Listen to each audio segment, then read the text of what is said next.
This is Internet Marketing.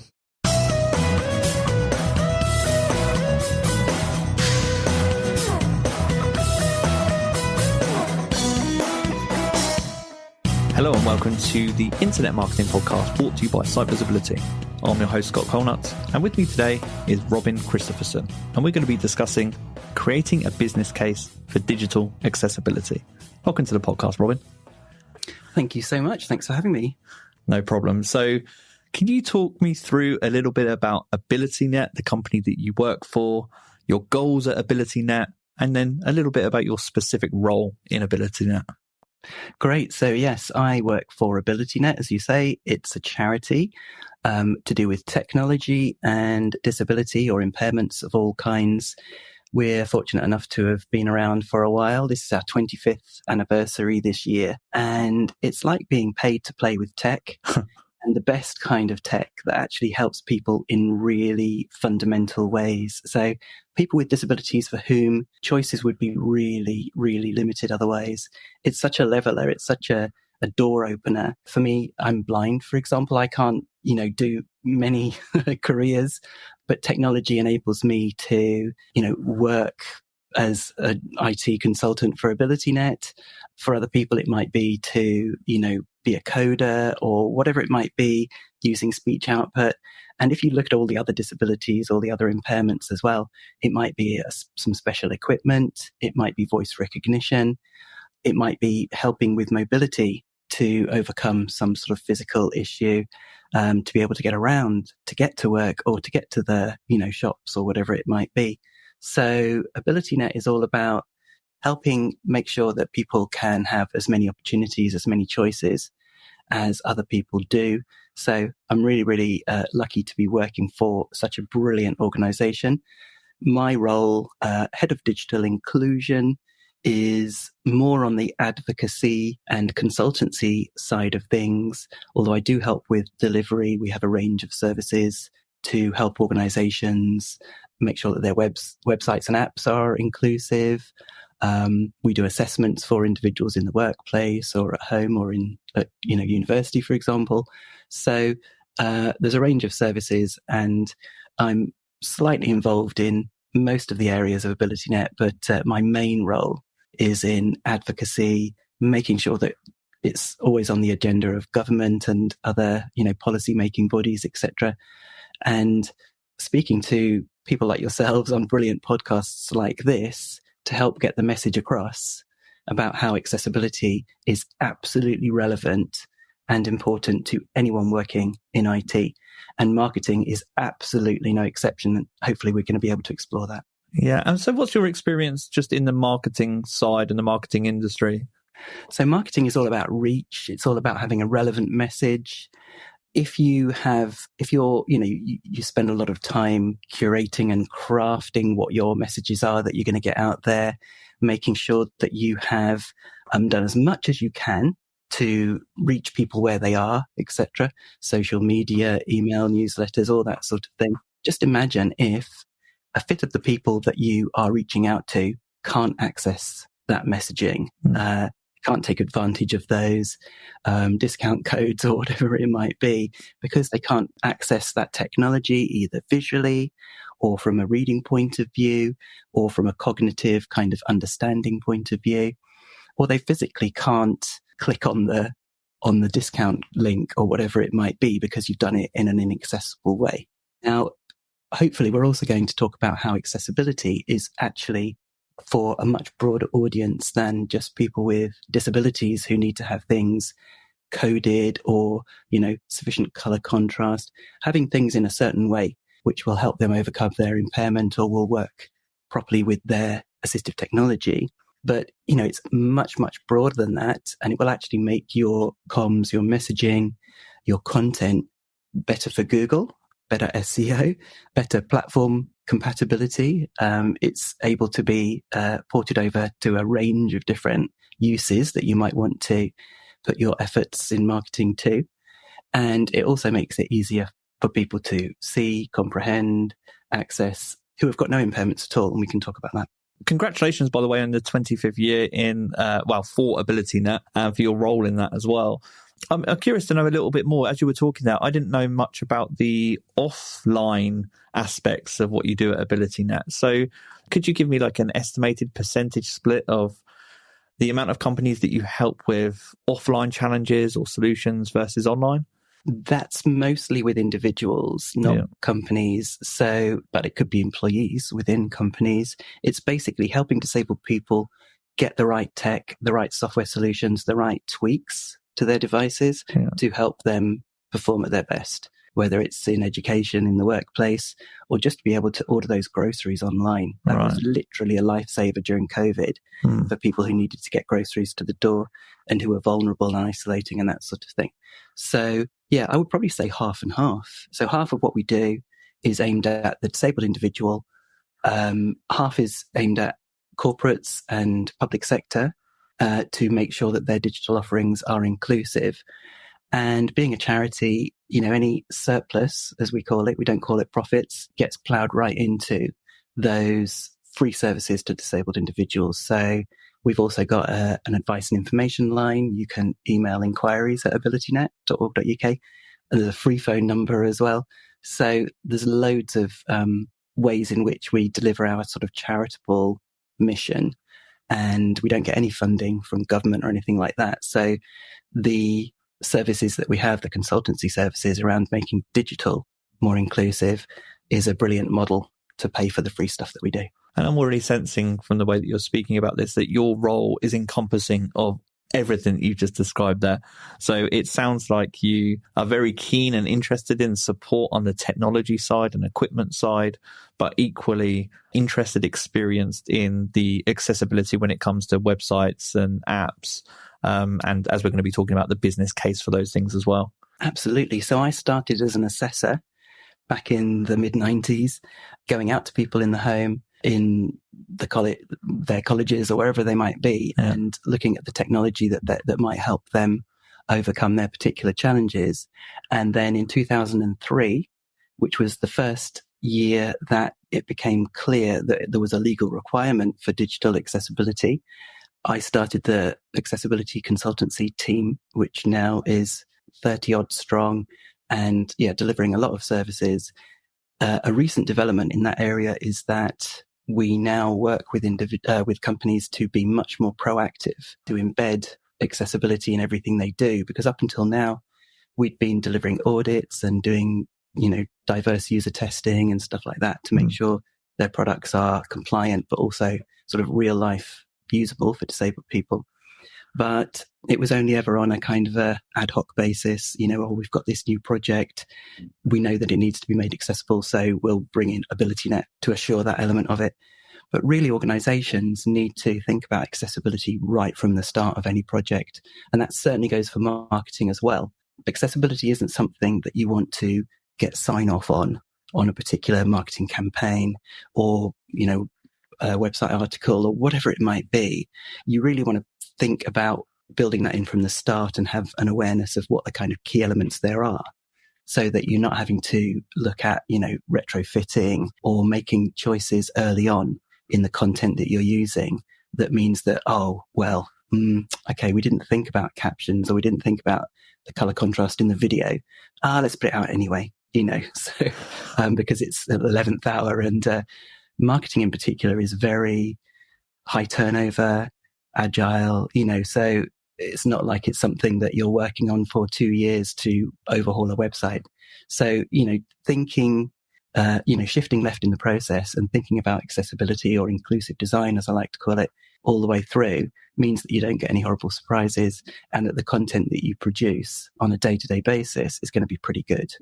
Now, you can have checks and balances in place after that as well, and you can get third-party organizations like AbilityNet involved, but it's really important to embed sort of accessibility maturity into what you do, in your capabilities, in your processes, in your tooling, etc., training.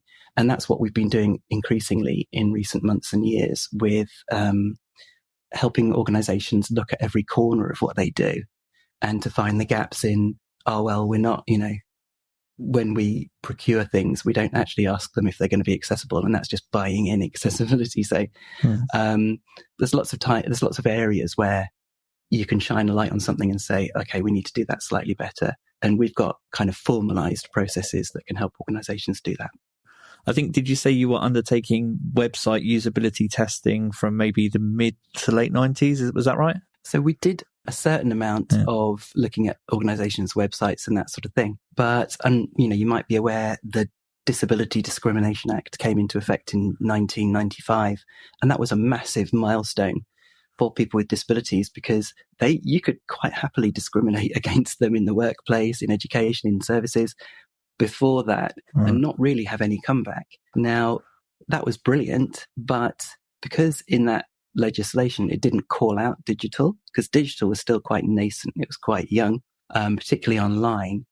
Then there was this big hole. So it was only in 2003 when they published a code of practice, as it was called, which specifically said this includes digital, includes websites. You must make sure that your digital services are inclusive. That saw a massive increase in people needing services to help them with that process. Because anyone out there listening to this podcast who has looked at the accessibility guidelines for web, for example, they're not a walk in the park. Absolutely would agree with that. There's quite a lot to it. There are some brilliant projects that have distilled them down into a simpler checklist that you can use for the basics. And so if you're not a web developer who needs to kind of deep dive, there are some easy wins that people who are just content creators on a daily basis can make sure that they do to, check for accessibility of their content. So you don't have to be a coder or anything like that to, for example, run the accessibility checker in Word. That is incredibly informative. And if there's one takeaway, guys, that you can have from today's show, it's to have a look and have a play with the accessibility checker in Office, because it's absolutely brilliant. I know a lot of SEO bods out there will be familiar with Lighthouse. Well, there is some accessibility features in Lighthouse as well. So go and have a play with those too. There is absolutely an overlap, and a very big one, between SEO and accessibility. So Google will give you lots of brownie points if you think about accessibility as well. We're definitely going to come back to this point as well in a moment. But before we do, this concept of inclusive design, I think, is the phrase you use to describe it, ensuring you're thinking about accessibility from the start of a project, an initiative of some sort. Because you have been in the field a long time, have you seen that awareness improve in any way? Absolutely. And I'm going to quote Larry Goldberg here from Verizon. He, I think, coined the phrase born accessible. And you've probably heard of shift left. Well, if you can consider accessibility right from, in the case of a new digital project, for example, right from the wireframe and design mock-up stage, right through to coding templates, right through to populating page content, right through at UAT, before you go live, doing some actual diverse user testing and double checking the code, that sort of thing, then you can have a brilliantly inclusive project.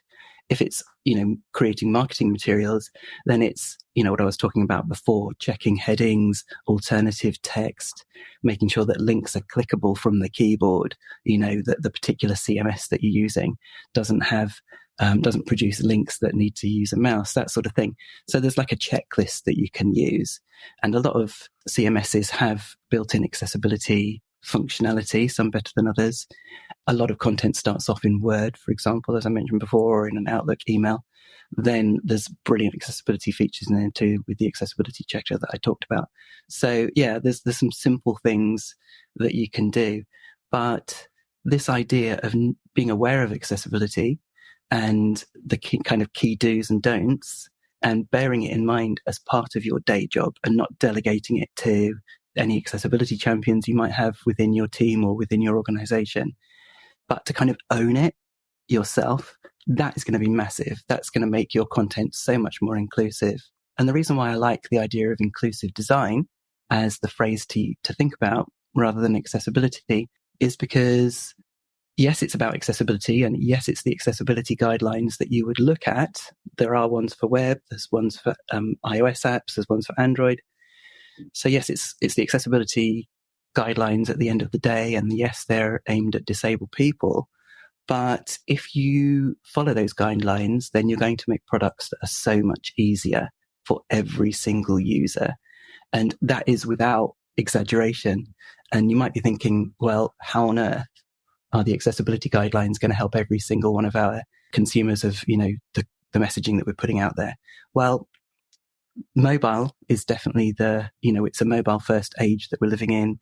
Google put out figures saying that 60+% of websites that people visit are from mobile devices. So it's, a mobile first world in that respect.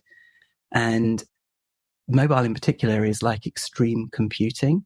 So everyone listening to this podcast has probably used their phone one-handed today, if not multiple times. And that could be for a number of reasons. It could be because you've only got one hand, or it could be for something much more mundane, like you've got a cup of coffee in the other one, or you just happen to pick up your phone and use your thumb and not think about holding your phone in the other hand, etc. So there's loads of times when you have those requirements of being, not as dexterous as someone who's doing it carefully with both hands, or they're using a desktop operating system with a mouse, that sort of thing. And so, whether you're juggling your phone one-handed out of choice, or whether you've only got one hand, or whether you happen to have a broken wrist for a while, you have exactly the same requirements that somebody with Parkinson's or a tremor has 24/7.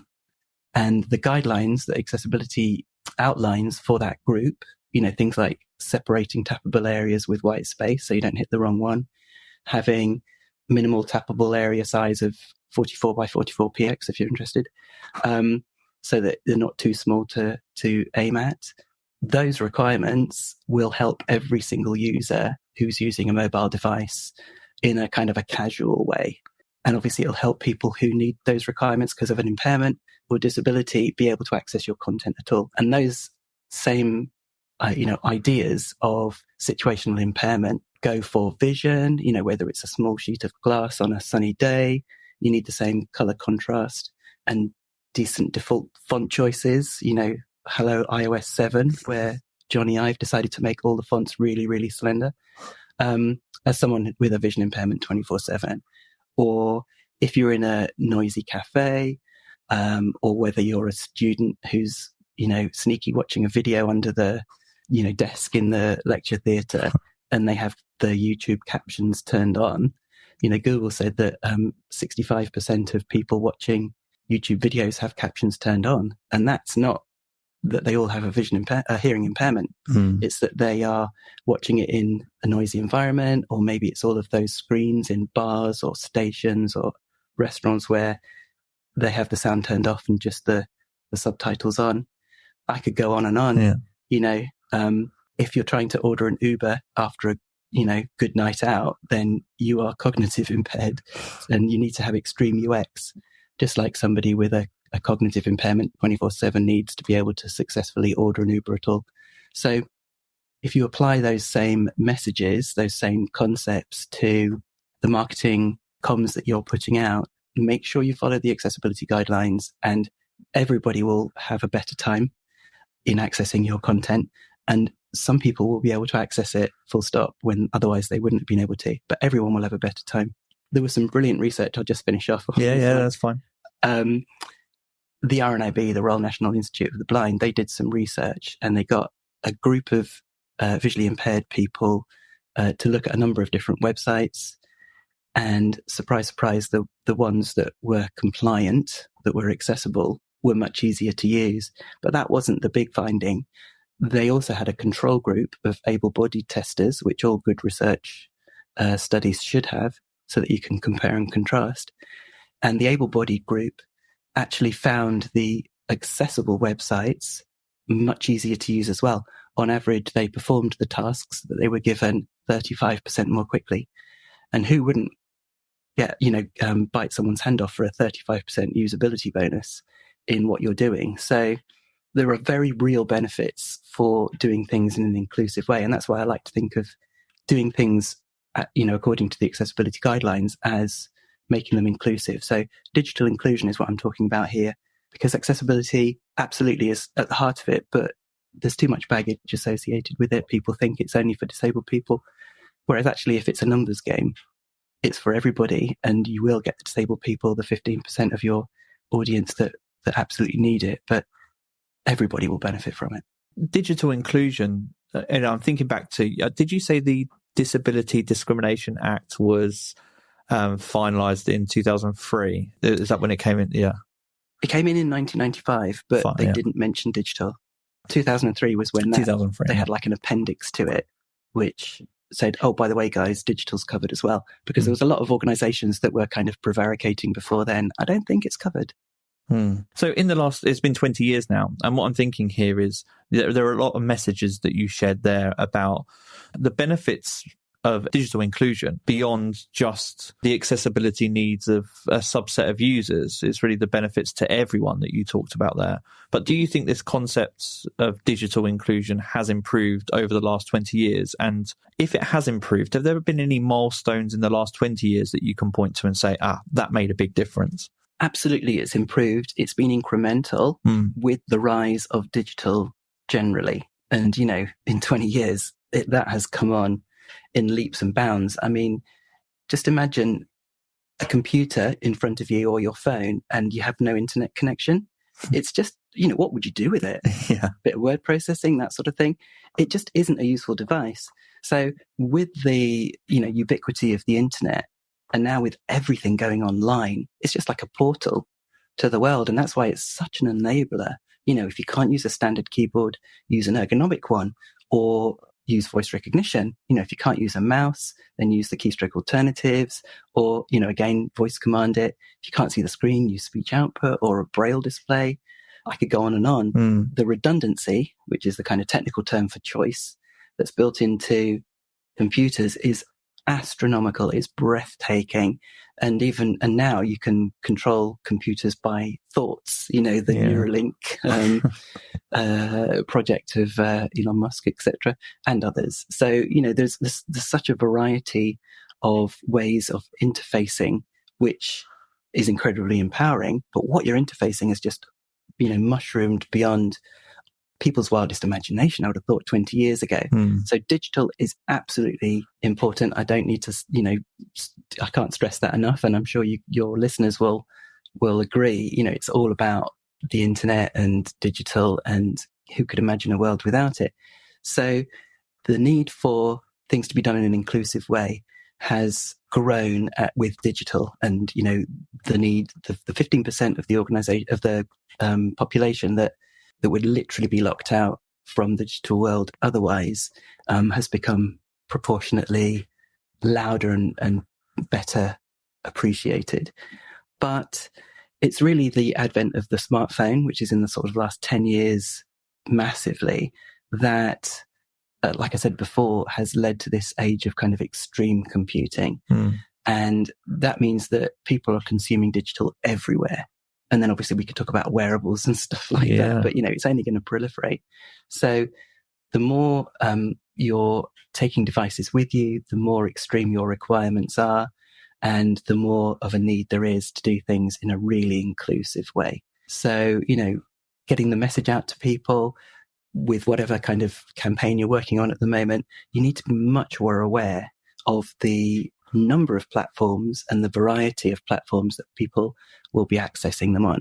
And then the next age of computing, I would argue, is the age of ambient computing, where in the last sort of 5 years or so, with the rise of smart speakers and virtual assistants, you can just talk to the air and you'll get a response, information, the service that you want, whatever it might be, the function to perform, turning your heating on or off, whatever it might be. Often don't even know where the device was that reacted to that, or in many cases, which one of them will respond. But this idea of just talking to the air and things happen, we're so far away from the idea of having one device, having to read a manual and, a steep learning curve. You just talk to the air now. And we could talk about, the idea of AI making that simpler still, and things like ChatGPT, which towards the end of last year, I think is going to be a milestone. But I think that with the proliferation of platforms, if you have content that is going to be inclusive, for example, able to be spoken well for someone like myself who can't see at all, if you bring up a web page and you click on that immersive reader mode. Most browsers have them these days. You strip out all the gubbins and stuff. Then that is basically how the content will be scraped by a smart speaker to give the response when somebody asks about information on your company, for example.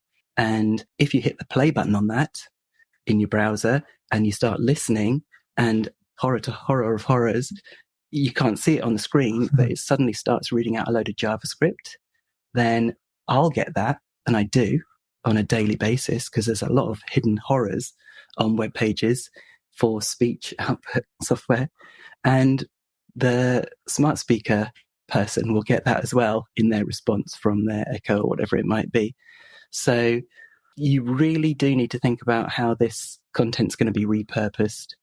And accessibility, we just keeps on coming back to accessibility as being at the heart of what will improve your content for the broadest possible audience, regardless of impairment or device or environment. There's so much that I want to break down there, but I want to go back a little bit to AbilityNet and the types of companies that contact you, because you mentioned there that, you think digital inclusion over the last 20 years, the awareness of that has gradually improved. And just paraphrasing a little bit, it sounds like there are a greater number of companies now that appreciate that digital inclusion is from the start, not something that you try and tack on at the end for some kind of box ticking exercise.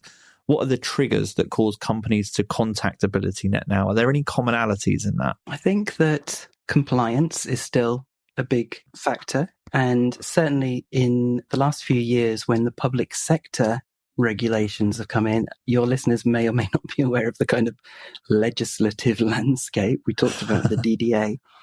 They've probably heard of the Equality Act, which came in 2010. And that was massive because with the DDA, there was no requirement for proactivity. So if a disabled person went for a job interview and the employer said, oh, well, we haven't got any, wheelchair users or blind users or deaf employees, and we haven't actually got the systems in place or the ramps in place or whatever it might be. So they might not say it to their faces, but we're not going to have you. Right. And there was no recourse there.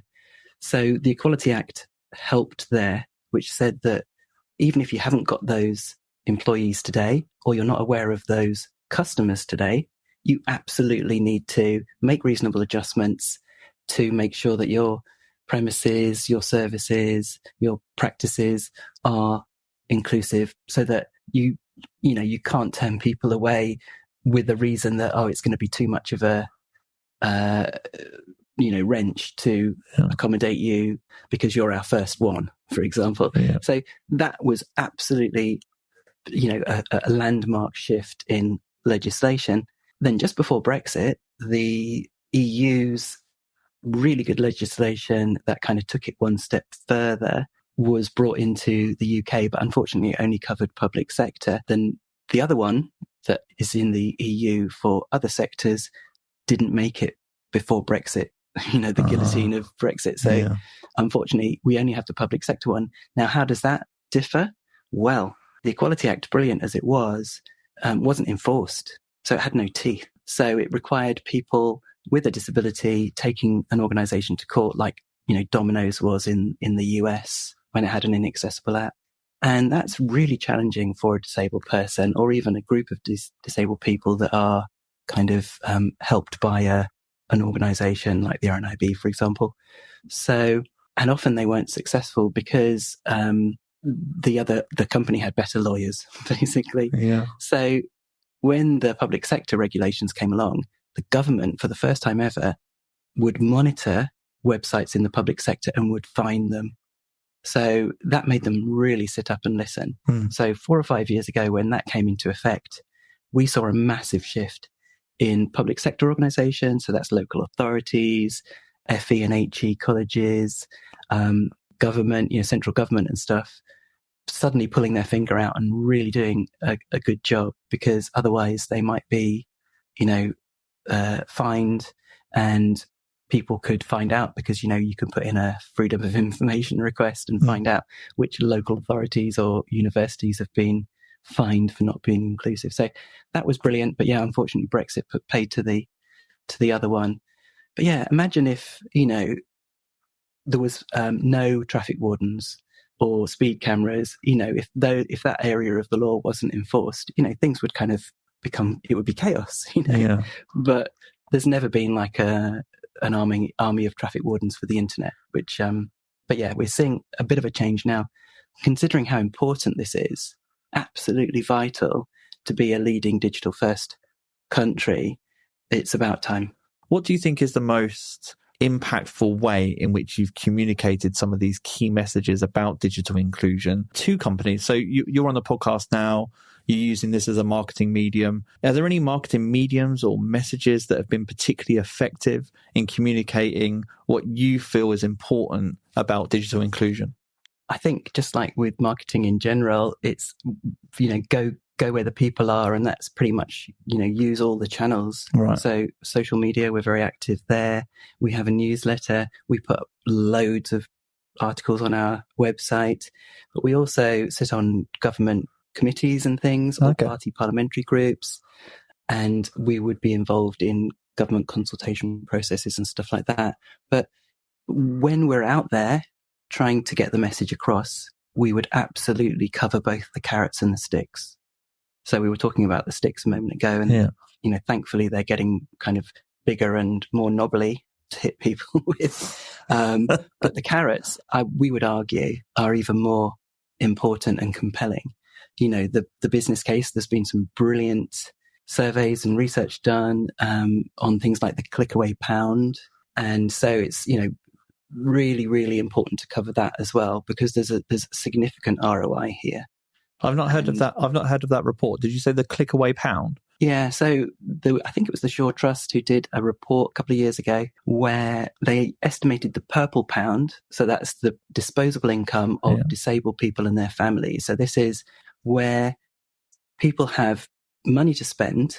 So this is over and above, once they've earned their crust and they've paid their bills, they've got money to spend. They might spend it on your services, or they might spend it elsewhere. And that's estimated at £274 billion in the UK per annum of disabled people and their families. So that's a lot of money to spend. That's a big sector. It's 15% of the population, as I've said.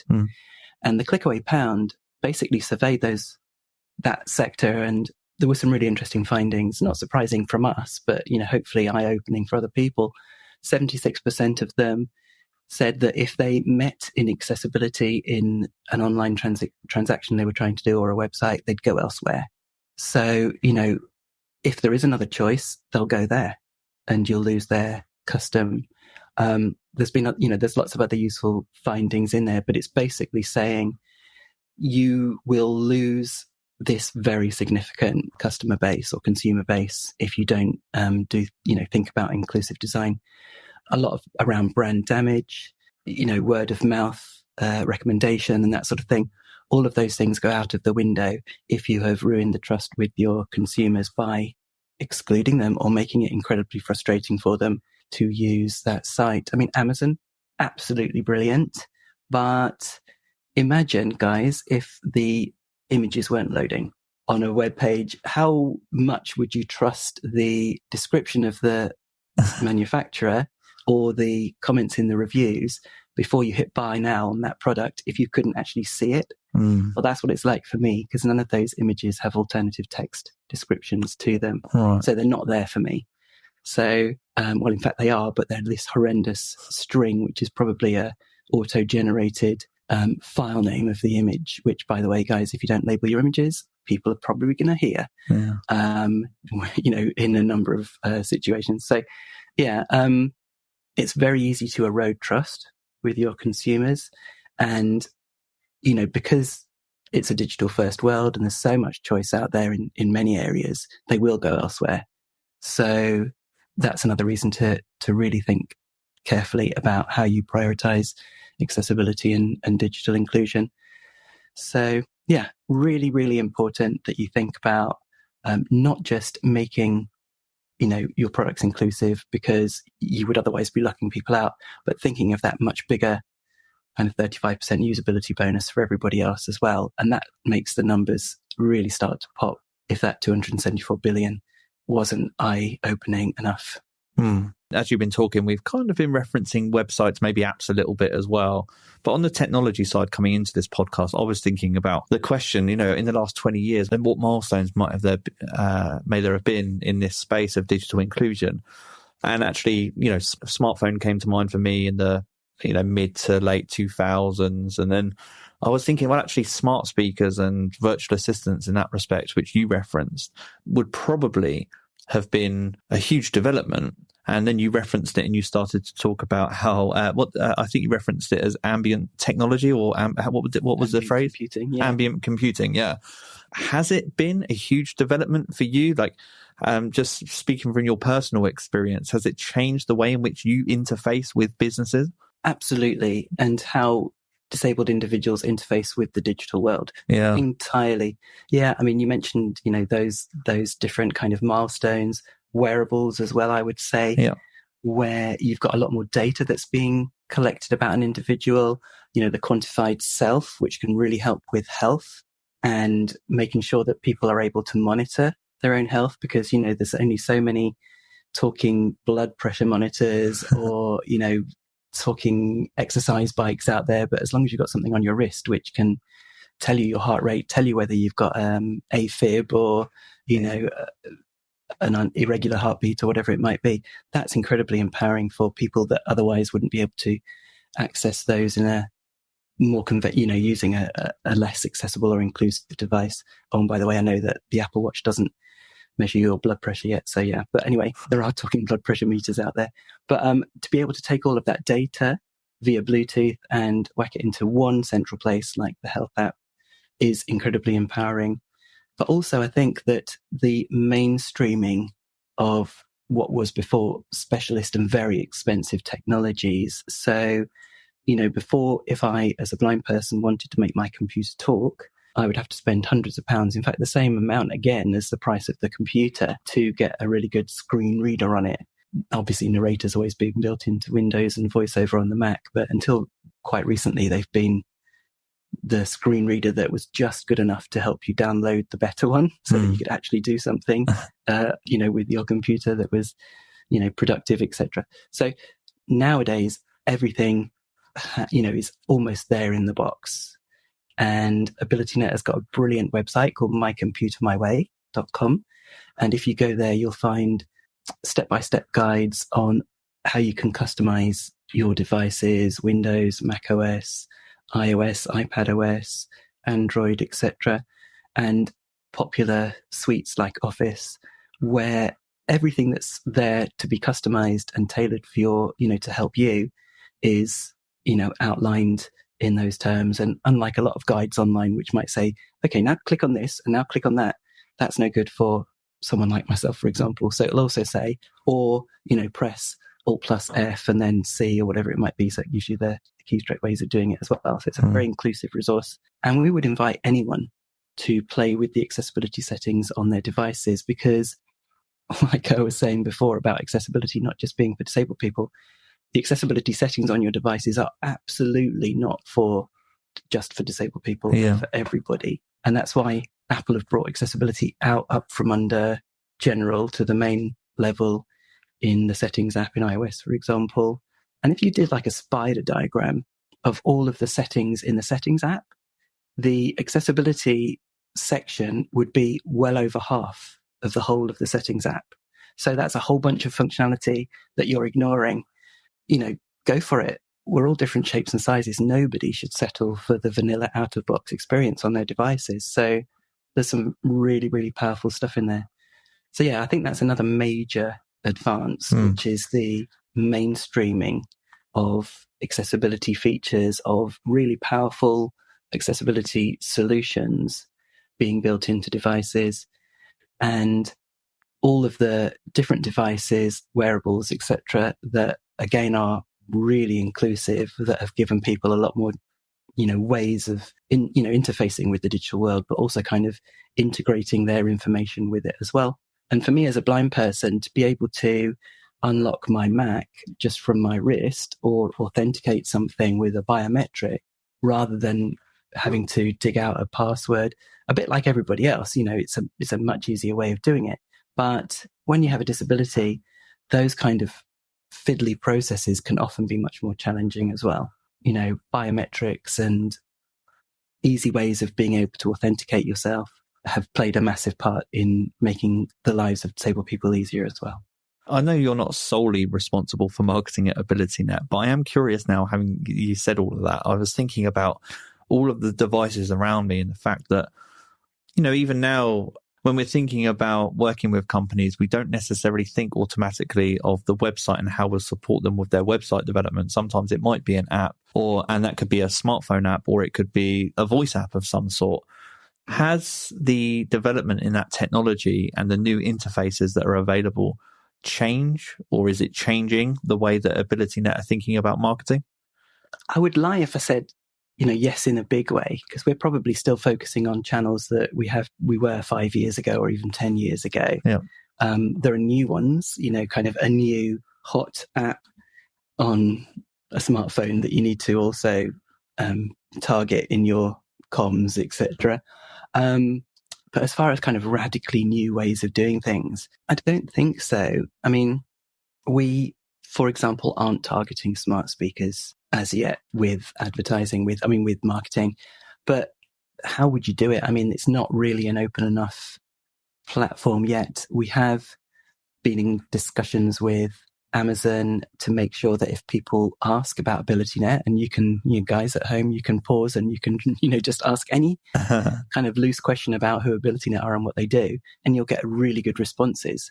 So we have done that, and you get calls to action in those responses as well. Yeah. And interestingly, Amazon were perfectly happy to have really quite kind of hardcore calls to action in those, even to the extent that, we haven't done this yet, but they are happy for you to have a card sent to the ALEXA, not going to say her name, app with, links and other things that could include discount codes and stuff like that. So they're up for it. Good. I don't think it's just because we've got a really good relationship with them, but, so there is, if anyone out there is working for a company that doesn't have a strategy or something to say about the smart speaker platform, for example, then they should, because it's here to stay. It's got a lot of potential, and people do use it for more than just the weather and listening to, music and stuff like that. So yeah, you absolutely should be thinking along those lines. And often when I'm doing presentations, I talk about future platforms, like AR or MR, where potentially any sheet of glass that you pass by, or that you're kind of enclosed in a driverless car or something, where you've got someone's eyeballs, even if it's just for a few seconds, might well be seen as like a canvas for advertising and messaging and stuff like that. And there are actually accessibility considerations that are unique to that kind of transparent canvas as well. So you'd want to be bearing those in mind too.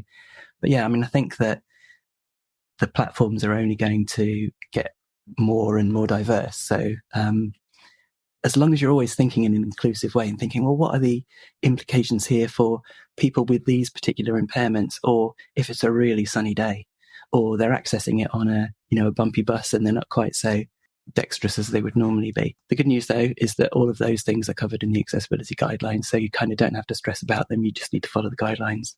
One of the reasons I asked that question is because I was thinking about how I interact with my ALEXA device. I need to spell it out as well because there is one in front of me and I've not turned it on do not disturb mode. But I was thinking about, it's very useful having all of these devices and having that ambient technology to work with, that ambient computing to work with, but only on the condition, like you said, that digital inclusion is built in from the start. And actually, from what I've found, I found apps on Amazon difficult to configure and experiment with. It might be easier now when I tried a couple of years ago, but I was thinking that I'm, reasonably technically savvy, and it wasn't particularly accessible. It wasn't particularly easy.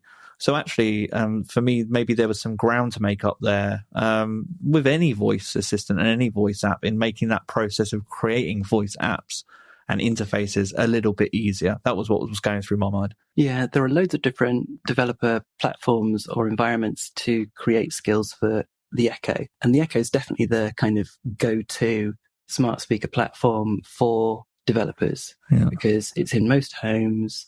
It's incredibly affordable. And like I say, the dev tools are quite mature now.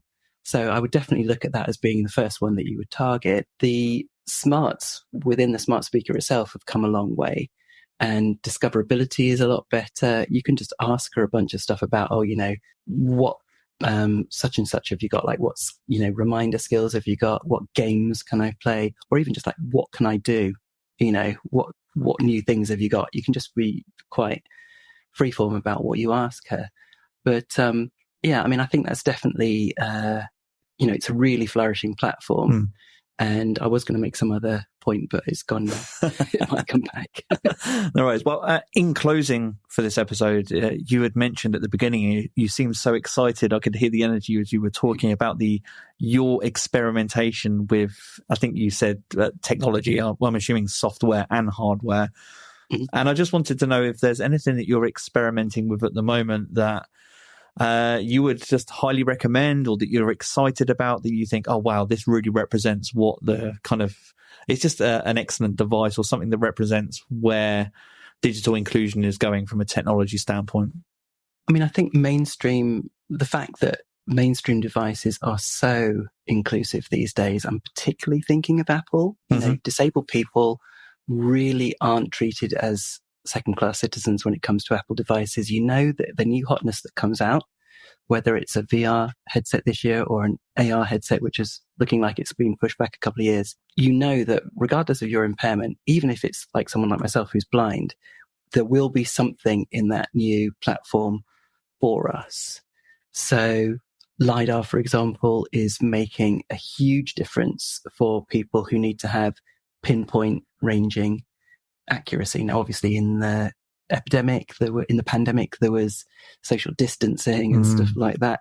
But as a blind person, to have LiDAR in your phone or in the long-awaited Apple glasses, as and when they come out, there is already software built into the camera app on your phone, which will not only tell you how close you are to other people, where they are. If you've got the AirPods, then you've got the spatial audio, and it can give you information there as to exactly where those people are. But you can also find doors. Door detection is really, really good these days. And so it will not only tell me, guide me to the door, it will also tell me where the handle is. I can actually put my hand out and actually find that knob, and that's a LiDAR thing, plus a camera thing where it's looking at any text in the viewfinder and doing optical character recognition on it. And it will tell you if it's a pull or a push, or it will tell you the opening times and stuff like that. So I think we are absolutely surrounded by really, really cutting edge tech. And the thing that I'm most excited about is what is the next new gadget that will, put that on my face instead of just in my pocket or on my wrist. Or, I mentioned GPT earlier. And for a lot of people, that level of AI is just going to explode in its uses, both for good and nefarious purposes. But if we thought that, our smart speakers were half decent today, then as soon as there are some APIs that can be leveraged around the level of smarts that we've got in something like the OpenAI projects that are out there in beta at the moment, which are frankly breathtaking, we won't believe what ambient computing and our virtual assistants are going to be able to do for us tomorrow. And I know everyone's thinking, well, Siri's been around for 10 years and it's absolutely hopeless. And that is absolutely true. But it's still very, very useful in many ways too. But yeah, I think we'll look back at this time and we'll think, blimey, we thought things were smart today, but, it's really, really turned a corner. So I think AI and the devices that can help us leverage AI in the day-to-day things that we do, that's the thing that I'm really most excited about. Amazing. Before I let you go, Robin, well, firstly, I just want to say, because I don't think I covered this at the beginning, but Robin Christopherson MBE, no less. So congratulations for that. But if people want to learn more about you and AbilityNet, where can they find you? Brilliant. So yeah, AbilityNet, all one word, and that's abilitynet.org.uk. Check us out. We've got loads of brilliant resources there. We've got loads of free webinars. You don't have to have accessibility in your job title or JD. Anything to do with technology in the broadest sense, any content creator, you marketers out there, we're absolutely talking to you as well. We've got a brilliant set of sessions that were recorded at our annual TechShare Pro conference, and several of those are around SEO and marketing. So go and have a listen to those. We had a brilliant discussion with two guys from Google about the overlap between SEO and accessibility. Basically, accessibility is pushing in the same direction, and ignore it at your peril if you care about SEO. So yeah, loads of resources on our website, and there is a free phone number on there as well. I can't remember it at the moment because it changed recently. So, but yeah, it should be front and center if you want to give it to your, disabled family members, friends, colleagues, etc., who might want to have a chat with an actual person about how tech might be able to help them get the most out of their devices and their work and education, etc. Well, links to everything, and including the telephone number. I'll make sure there's a telephone number in the show notes. So all of that will be in the show notes.